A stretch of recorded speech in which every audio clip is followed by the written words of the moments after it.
आप सभी को जय मसीह की। परमेश्वर का धन्यवाद हो कि एक बार फिर से हम प्रभु के नाम में एक दूसरे के साथ सहभागिता कर रहे हैं। और मैं विश्वास करती हूँ कि नया जीवन चैनल के द्वारा जो भी प्रभु का वचन आपके साथ बांटा जा रहा है, आपको उससे आशीष मिल रही है। आज हम एक बार फिर से प्रभु के वचन पर ध्यान करने के लिए आए हैं। और जिस वचन पर आज मैं आपका ध्यान लगाना चाहती हूँ वो है यूहन्ना 11। और यदि हम यूहन्ना 11 में देखें तो यहाँ पर 3 बहन भाइयों के बारे में बताया गया है। ये 3 बहन भाई हैं, लाजर, मरियम और मार्था।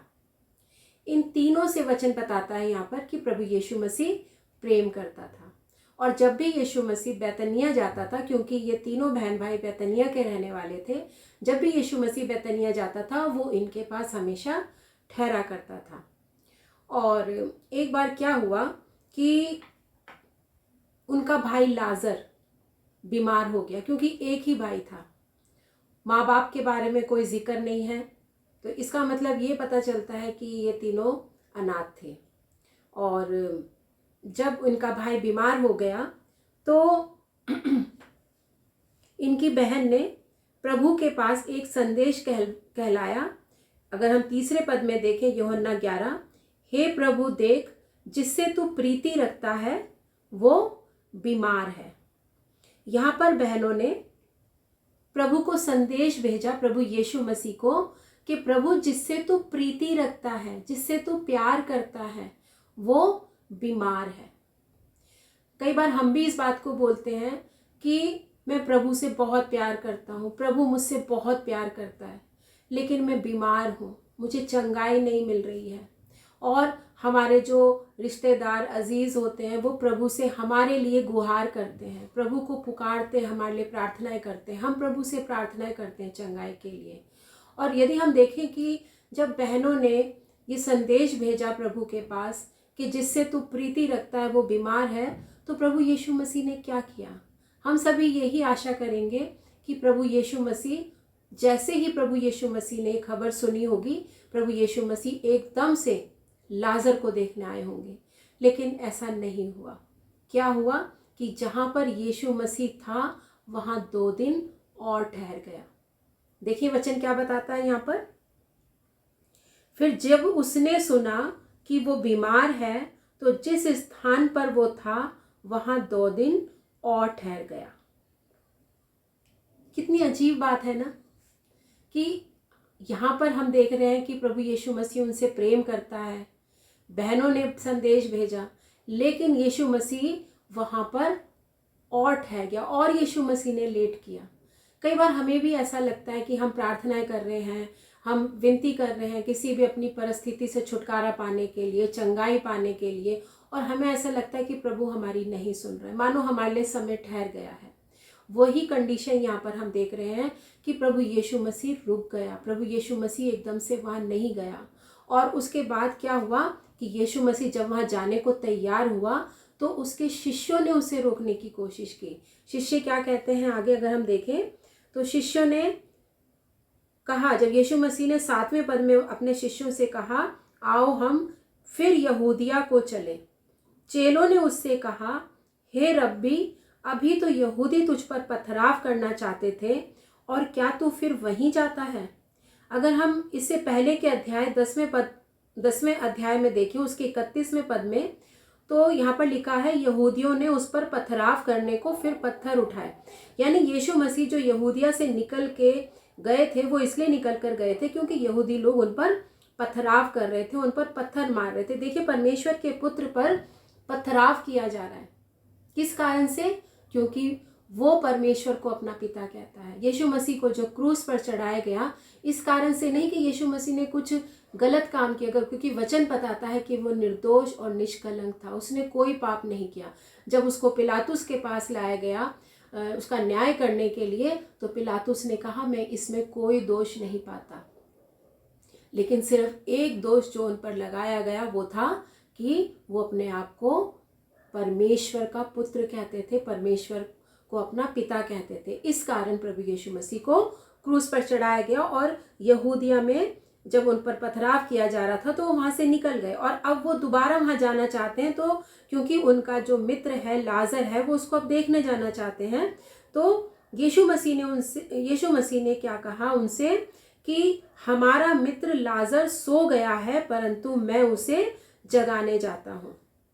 यीशु मसीह ने यहाँ पर ये नहीं कहा कि लाजर बीमार है, मैं उसे चंगा करने जा रहा हूँ। यहाँ पर यीशु मसीह ने कहा हमारा मित्र लाजर सो गया है। हर एक विश्वासी और मसीही जब मरता है तो उसके लिए यही कहा जाता है कि वो प्रभु में सो गया है, यानी प्रभु यीशु मसीह को पता चल गया था कि अब लाजर जिंदा नहीं है, और यीशु मसीह ने पहले से ही कह दिया था कि मैं उसे जगाने जा रहा हूँ। कई बार हम लोग भी आत्मिक रीति से मरे हुए होते हैं, लेकिन कब हम आत्मिक रीति से हम लोग जाग सकते हैं? जब प्रभु यीशु मसीह हमारी ज़िंदगी में आता है। तो यहाँ पर प्रभु यीशु मसीह ने कहा कि मैं उसे जगाने जाता हूँ। और फिर हम देखते हैं कि जब यीशु मसीह वहाँ पहुँचे तो यीशु मसीह को पता चला कि लाजर को कब्र में रखे हुए 4 दिन हो गए हैं। और उसके बाद जब लाजर की बहन मार्था ने यीशु को देखा तो वो यीशु से मिली, और यीशु मसीह को उसने क्या कहा, हे प्रभु यदि तू यहाँ होता तो मेरा भाई कदापि ना मरता। और फिर भी उसने कहा अब भी मैं जानती हूँ कि जो कुछ तू परमेश्वर से मांगेगा परमेश्वर तुझे देगा। यीशु ने उससे कहा तेरा भाई फिर जी उठेगा। तो मार्था ने क्या कहा, हाँ मुझे पता है कि पुनरुत्थान के दिन वो जी उठेगा। उसे यकीन नहीं था कि अभी जो मेरा भाई कब्र में पड़ा हुआ है वो जी उठेगा, लेकिन यीशु मसीह ने उससे आगे कहा कि अगर तू विश्वास करेगी तो परमेश्वर की महिमा को देखेगी। तो कई बार जब हम अपनी ज़िंदगियों में हमारी परिस्थिति जो बहुत बिगड़ जाती हैं, अगर हम लाजर को देखें, लाजर बीमार था, लेकिन लाजर की कंडीशन जब इतनी बदतर हो गई कि वो मर गया, और मरने के बाद उसको कब्र में रखा गया, और कब्र में रखे हुए उसको 4 दिन हो गए हैं। आप कल्पना कर सकते हैं कि एक व्यक्ति जो 4 दिन से कब्र में पड़ा है उसके शरीर से कितनी दुर्गंध आ रही होगी। कई बार हमारे साथ यही होता है, हमारी परिस्थितियां, हम प्रार्थना करते रहते हैं, हम चंगाई के लिए प्रार्थना करते रहते हैं, हम अपनी परेशानियों से छुटकारा पाने के लिए प्रार्थना करते रहते हैं, हम अपने बच्चों के अच्छे चाल चलन के लिए प्रार्थना करते रहते हैं, हम बहुत सी ऐसी बातों के लिए प्रार्थना करते रहते हैं, लेकिन वो परिस्थितियां ठीक होने के बजाय हमें और बदतर होती दिखाई देती हैं, और हमें ये लगने लगता है कि परमेश्वर हमारी नहीं सुन रहा है। लेकिन मैं आज आपको इनकरेज करना चाहती हूँ कि अगर आपको ऐसा लग रहा है कि परमेश्वर आपकी नहीं सुन रहा है, तो आज आपको लाजर की ये जो घटना है इसके द्वारा आपको परमेश्वर आपसे बात करना चाह रहा है कि अगर आपकी परिस्थिति लाजर के समान हो गई, अगर आपकी परिस्थिति में से दुर्गंध आ रही है, अगर आपको लग रहा है कि अब तो कुछ नहीं हो सकता, कुछ भी संभव नहीं है, लेकिन आप इस बात को याद रखें कि परमेश्वर के लिए सब कुछ संभव है। क्योंकि जब आपको लग रहा है कुछ नहीं हो रहा है, परमेश्वर ने मेरी ओर से अपना मुंह फेर लिया है, परमेश्वर मेरी प्रार्थनाओं को नहीं सुन रहा है, लेकिन परमेश्वर उस परिस्थिति में भी काम कर रहा है। अगर आपको दिखाई नहीं दे रहा है तो इसका अर्थ ये नहीं है कि परमेश्वर आपके लिए काम नहीं कर रहा है, परमेश्वर काम कर रहा है। आपको सिर्फ यीशु मसीह की इस बात पर ध्यान देना है जो उसने मार्था से कही कि यदि तू विश्वास करेगी तो परमेश्वर की महिमा को देखेगी। अगर आप अपनी परिस्थिति में बदलाव चाहते हैं, अगर आप अपनी परिस्थिति में एक बहुत बड़ा चमत्कार देखना चाहते हैं, तो आपको सिर्फ विश्वास करना है, क्योंकि विश्वास के द्वारा ही आप परमेश्वर की महिमा को देखने पाएंगे। आगे हम देखें कि क्या हुआ जब यीशु मसीह वहाँ पहुँचे। तो क्या हुआ, जो 4 दिन का लाजर जो कब्र में पड़ा हुआ था, और बहन कह रही है कि हाँ जी तो उठेगा, लेकिन पुनरुत्थान के दिन जी उठेगा, लेकिन प्रभु हम उससे कह रहा है कि विश्वास करेगी तो परमेश्वर की महिमा को देखेगी। तो आगे हम देखते हैं क्या हुआ कि उसके बाद लाजर जो था वो जब एक कब्र में था और उस कब्र पर एक पत्थर रखा हुआ था, तब यीशु मसीह ने क्या कहा, पत्थर हटाओ, पत्थर हटाओ। आज हमें देखना है कि कौन सा पत्थर हमारे आड़े आ रहा है जिसके कारण प्रभु यीशु मसीह हमारी ज़िंदगियों में नहीं आ पा रहा है, परमेश्वर का काम हमारी ज़िंदगियों में नहीं हो पा रहा है, हमारी चंगाई रुकी हुई है, हमारी आशीषें रुकी हुई, कौन सा पत्थर है जो हमारे और प्रभु के बीच में? हो सकता है ये पत्थर हमारे पाप हैं, हो सकता है ये पत्थर हमारे जीवन की वो बातें हैं जो परमेश्वर को अच्छी नहीं लगती हैं। हो सकता है कि हमारा जो क्षमा ना करने वाला स्वभाव है, जो हम अपने अपराधियों को क्षमा नहीं कर रहे हैं, वो एक पत्थर बना हुआ है। क्योंकि परमेश्वर का वचन कहता है कि यदि तुम अपने अपराध करने वालों के अपराध क्षमा नहीं करोगे तो मैं भी तुम्हारे अपराध क्षमा नहीं करूँगा। कई बार हम खुद अपनी आशीषों में एक पत्थर बन जाते हैं, एक रुकावट बन जाते हैं। और यहाँ पर भी प्रभु यीशु मसीह ने क्या कहा?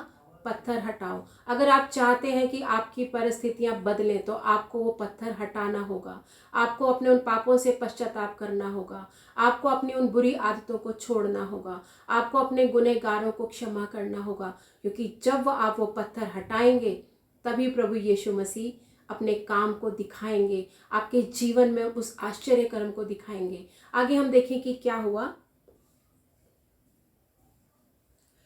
जब यीशु मसीह ने कहा कि पत्थर हटाओ, तब मार्था कहने लगी, हे प्रभु, उसमें से अब तो दुर्गंध आती है, क्योंकि उसे मरे 4 दिन हो चुके हैं।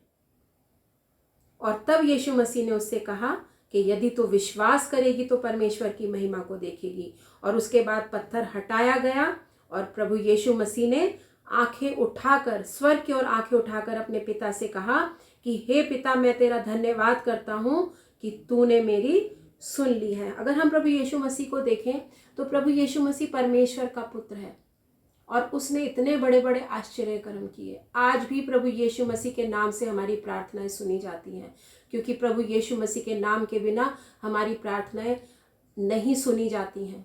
प्रभु यीशु मसीह के कारण ही परमेश्वर हमें ग्रहण करता है, उसके उस लहू बहाए जाने के कारण हमारा परमेश्वर से मेल हुआ है। लेकिन प्रभु यीशु मसीह ने कभी अपने आप को क्रेडिट नहीं दिया। यहाँ पर भी प्रभु यीशु मसीह अपने पिता से कह रहा है कि तूने मेरी सुन ली है। वो सारा जो श्रेय है वो अपने पिता को देता है। हम लोग क्या करते हैं, अगर हम कुछ छोटा सा भी काम करते हैं उसका भी श्रेय हम पाना चाहते हैं। हम चाहते हैं कि लोग हमारे बारे में जाने कि हम कितने टैलेंटेड लोग हैं, एक अपने आप को हम बड़ा दिखाना चाहते हैं। लेकिन परमेश्वर का पुत्र होने पर भी उसने कभी भी अपने आप को बड़ा नहीं बनाया। उसने हमेशा अपने पिता को महत्व दिया, अपने पिता को उसने आदर दिया। प्रभु यीशु मसीह के इस स्वभाव को हम अपनी जिंदगियों में ले सकते हैं, सीख सकते हैं। और हमें हर बात में अपने परमेश्वर को महिमा देनी है, आदर देना। जो कुछ भी हम करते हैं हमें ये बोलना है कि मैं जो कुछ भी हूँ परमेश्वर आपके अनुग्रह से हूँ। और हम देखते हैं उसके बाद क्या हुआ। जो वो लाजर जो 4 दिन से कब्र में था, जिसमें से दुर्गंध आ रही थी, यीशु मसीह ने क्या बोला उसको?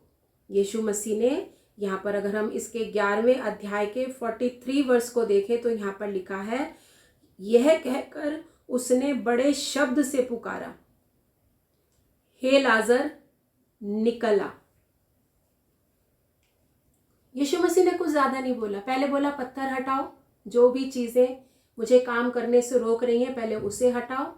उसके बाद वो व्यक्ति जो 4 दिन से कब्र में पड़ा था, अगर हम देखें उस समय में जो चलन था, पूरे शरीर को पट्टियों से बांध दिया जाता था, कफन से बांध दिया जाता, पूरे हाथ पैर पूरे तरीके से बंधे होते थे, पूरा चेहरा बंधा होता था। उस लाजर को प्रभु यीशु मसीह कह रहे हैं निकल आ। यीशु मसीह ने ये नहीं कहा, 4 लोगों को नहीं बोला कि तुम लाजर को बाहर लेकर आओ। यीशु मसीह ने लाजर से कहा, लाजर निकल आ। अगर आपके बंधन है, आपकी परेशानियां, आप बंधे हुए हैं, तो यीशु मसीह आज आपसे कह रहा है निकल आ उन बंधनों में से, बाहर आ जा। हो सकता है आपको उन बंधनों से छुटकारा पाने में बहुत कठिनाई हो, क्योंकि लाजर, हम कल्पना कर सकते हैं कि एक व्यक्ति जो सर से लेकर पैर तक बंधा हुआ है, उसको खड़े होने में, उठने में उसको कितनी परेशानी हुई होगी। लेकिन उसने सिर्फ यीशु की आवाज़ को सुना। हम लोग यीशु की आवाज़ को सुनते हैं और उसके बाद अपने बंधनों में बंधे रहते हैं और फिर हम शिकायत करते रहते हैं, क्योंकि जिस कब्र में वो था वो एक अंधेरी कब्र, अंधेरी थी, अंधेरा था वहाँ पर। अंधेरे में लाजर पट्टियों से बंधा पड़ा है और यीशु की आवाज़ आती है और लाजर कितने जतन करके वहाँ से उठता है, उठकर वो बंधा हुआ वो कब्र से बाहर आता है। तो आज प्रभु यीशु मसीह जब हमें बुला रहा है, हम जो बंधनों में पड़े हुए हैं, हमारे जो बहन भाई शराब के नशे के बंधन में बंधे हुए हैं, हमारे जो बहन भाई क्रोध के बंधन में बंधे हुए हैं, हमारे जो बहन भाई बहुत से ऐसी बातें हैं जो परमेश्वर को अच्छी नहीं लगती, उस बंधनों में बंधे हुए हैं, आज परमेश्वर आपको पुकार रहा है। हो सकता है आप कर्जे में पड़े हुए हैं, कर्जे का बंधन आपके ऊपर है, हो सकता है बेरोजगारी का बंधन आपके ऊपर है, हो सकता है आपके परिवार में लड़ाई झगड़े हैं, वो बंधन आपके ऊपर है, आपके घर में कोई सुख शांति नहीं हो, बंधन आपके ऊपर है। लेकिन प्रभु यीशु मसीह आज आपको उन बंधनों में से आपको बुला रहा है कि बाहर निकला। आज आपका नाम लेकर वो बुला रहा है कि बाहर निकला। निकलना आपको है, आपको कोई लेने नहीं आएगा, कोई आपके बंधनों को तोड़ने में मदद नहीं करेगा, आपको खुद प्रयास करना है, आपको उस परिस्थिति में से खुद निकलना है। और हम देखते हैं कि लाजर कितनी कठिनाई से खड़ा हुआ होगा, वो बाहर निकलकर चलकर आया, पूरा बंधा हुआ व्यक्ति। क्या हुआ जब लाजर बाहर निकल कर आया? तब हम अगर 44 वर्ष देखें तो वहां पर लिखा है, जो मर गया था वो कफन से हाथ पांव बंधे हुए निकल आया। और तब यीशु मसीह ने क्या कहा? उसे खोल दो और जाने दो, उसे खोल दो और जाने दो। जब आप प्रभु यीशु मसीह की आवाज़ सुनकर अपनी उस मरी हुई परिस्थिति में से उठते हैं, क्योंकि जब तक आप उस परिस्थिति में पड़े रहेंगे वो परिस्थिति आपको दबाती चली जाएगी, आपको और आपके अंदर से दुर्गंध आती जाएगी, आपकी परिस्थिति और बिगड़ती चली जाएगी। लेकिन जिस पल आप प्रभु यीशु मसीह की आवाज़ सुनकर अपनी उस परिस्थिति में से उठकर निकलेंगे, तब यीशु मसीह आपके सारे बंधनों को खोल देगा। जैसे कि लाजर जिसके हाथ पांव बंधे हुए थे, यीशु मसीह ने क्या कहा? उसे खोल दो। आपको प्रभु यीशु मसीह आपके सारे बंधनों से मुक्त करने में सामर्थी है। तो मैं आज आपको यही इनकरेज करूंगी कि आप इस लाजर के समान अपनी सारी परेशानियों पर जयवंत हो सकते हैं, सारे बंधनों से मुक्त हो सकते हैं। लेकिन सिर्फ आपको एक काम करना है कि आपको प्रभु की आवाज़ को सुनना है और सुनकर आपको अपनी उस परिस्थिति से उठना है, वहीं पर पड़े नहीं रहना है। क्योंकि जब तक आप पड़े रहेंगे आप छुटकारा नहीं पा सकते। लेकिन उससे पहले आपको वो पत्थर भी हटाने हैं, वो जो आपके आड़े आ रहे हैं प्रभु के और आपके बीच में। तो मैं विश्वास करती हूँ कि आप इन वचनों से आपने आशीष पाई है। आप इस बात को जान गए हैं कि जो प्रभु 4 दिन के मरे हुए लाजर को जिला सकता है, जिसमें से दुर्गंध आ रही थी, वो प्रभु मेरी परिस्थितियों को भी, जो आज बिल्कुल ख़त्म हो गई है, जब मुझे कोई आशा नहीं है कि कुछ बदल सकता है, मेरा प्रभु मेरी परिस्थितियों को भी बदलेगा। प्रभु आप सभी को बहुत आशीष दे। आज मैं आपसे एक और बात करना चाहती हूँ, क्योंकि आप सभी जानते हैं कि इन दिनों में यूक्रेन और रशिया में एक युद्ध चल रहा है और यूक्रेन में हम देख रहे हैं कि बहुत बमबारी की जा रही है। बहुत लोग, हमारे पास सही रिपोर्ट भी नहीं आती है कितने लोग मारे गए, लेकिन बहुत लोग मारे जा रहे हैं। बहुत सारे हमारे इंडियन स्टूडेंट्स यूक्रेन में फंसे हुए हैं।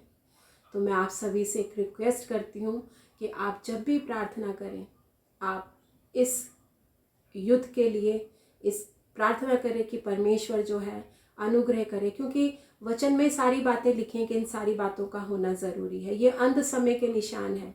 महामारियाँ आएंगी, महामारी अभी होकर गई, उसके बाद एकदम से हम ये युद्ध का सुन रहे हैं कि तुम युद्ध की चर्चा सुनोगे, हम सुन रहे हैं। लेकिन प्रभु जो है वो अपने लोगों पर दया करता है। आप हर एक उस जन के लिए प्रार्थना करें जो इस समय वहाँ पर परेशानियों का सामना कर रहा है। बहुत से लोग मारे जा रहे हैं। आप हर एक को अपनी प्रार्थनाओं में याद रखें। आइए हम लोग प्रार्थना करें।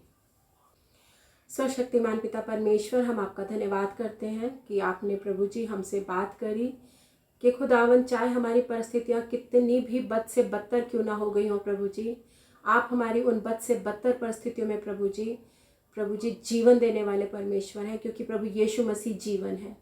और जब प्रभु यीशु मसीह हमें पुकारता है प्रभु जी, तो चाहे हम कितने भी बंधनों में क्यों ना हो, चाहे हमें ऐसा लगे कि हम उठ नहीं सकते, हम उन परेशानियों में से निकल नहीं सकते, लेकिन प्रभु जी आप हमें ऐसी सामर्थ दीजिए कि जब हम आपकी आवाज़ को सुने तो हम अपने मनों को कठोर ना करें। प्रभु जी हम प्रार्थना करते हैं अपने उन बहन भाइयों के लिए प्रभु जी, जो इस समय किसी भी तरह की परेशानी का सामना कर रहे हैं, बीमारी का, बेरोजगारी का, लड़ाई झगड़े, प्रभु जी दुष्ट ने किसी भी तरीके से प्रभु जी उनकी ज़िंदगियों में प्रभु जी अपने काम को किया है प्रभु, उन्हें दुख और आंसू दिए हैं प्रभु जी। हम आपसे विनती करते हैं प्रभु, आज आप हर एक उस व्यक्ति को प्रभु जी उसकी कब्र से प्रभु जी, जो एक प्रभु वो अपनी कब्र में, यानी कि वो एक परेशानी में है प्रभु जी, आप प्रभु जी उन्हें उस परेशानी में से निकाल लीजिए प्रभु जी, और ऐसी सामर्थ दीजिए प्रभु जी कि लाजर के समान भले ही वो बंधे हुए क्यों ना हो, लेकिन वो अपनी उन परेशानियों में से निकल कर प्रभु जी बाहर आ सके प्रभु जी, ताकि प्रभु उनके सारे बंधन खुलने पाए प्रभु जी। हम प्रार्थना करते हैं खुदावन यूक्रेन के लोगों के लिए प्रभु जी, जो इस समय प्रभु जी हताश है, निराश है, कोई आशा उन्हें नहीं दिख रही है, लेकिन आप उनके सृष्टिकर्ता परमेश्वर हैं। उन पर दया कीजिए प्रभु जी, और प्रभु जी अपनी शांति कायम कीजिए प्रभु जी, दया कीजिए प्रभु। हर एक अपने बहन भाई के लिए हम आशीष मांगते हैं जो नया जीवन चैनल से जुड़े हैं प्रभु जी, आप सभी को आशीष दे प्रभु जी, और हर एक को अपनी महिमा के लिए इस्तेमाल करें। धन्यवाद के साथ इस प्रार्थना को प्रभु यीशु मसीह के नाम से मांगते हैं, आमीन। जय मसीह की।